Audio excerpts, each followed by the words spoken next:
आता बेबीसाठी बनवा फुल of energy वेजीजने भरलेला असा डोसा. तर हाय, आज आहे माझा 90 डेज चॅलेंजचा दिवस 17वा. इथे रात्री अळूची पाने आणून खूप दिवस झाले होते खरं तर. पण आईने ते बनवायला घेतलं. आता बनवायला घेतलं, मला सांगितलं लावा. तर मग मी सगळ्या पानांना असं पसरवलं, मस्त त्याने मसाला वगैरे करून दिलेला.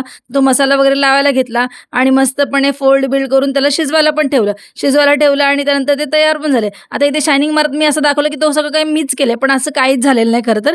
हे सगळं काही रेडी त्यांनी करून दिले आणि मी नुसतं आयतं त्याला पसरवायचं आणि ते फक्त काय बोलतात त्याला शिजवून ठेवायचं. नेक्स्ट डे मॉर्निंग मी तुम्हाला डायरेक्ट रस्त्यावर दिसलं, तर रस्ता म्हणजे काय असं आंदोलन-बिंदोलनचा काही विषय नाहीये. तर मला फळं घ्यायची होती म्हणून मी पहिले केळं घेतले. त्यानंतर बाकी फळं पण घ्यायची होती. ते फक्त बघून मग मी सफरचंद तिकडून उचलून घेऊन आले.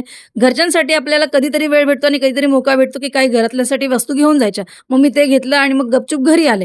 घरी आल्यानंतर आता माझ्यासाठी सगळ्यात मोठा प्रश्न, कारण चिनूसाठी काय असं रोज-रोज सेम गोष्टी मला देता येत नाही. म्हणून मी काहीतरी असा विचार करते, आठवड्यातून एक पदार्थ नवीन असला पाहिजे त्याच्यासाठी. म्हणून मी या 5 वस्तू घेतल्या. 5 नाही सॉरी 4 वस्तू घेतल्या आणि मग त्यानुसार बटाटे कट करून घेतले, मिक्सरमध्ये वाटून घेतले, त्यात थोडंसं जिरं टाकलं.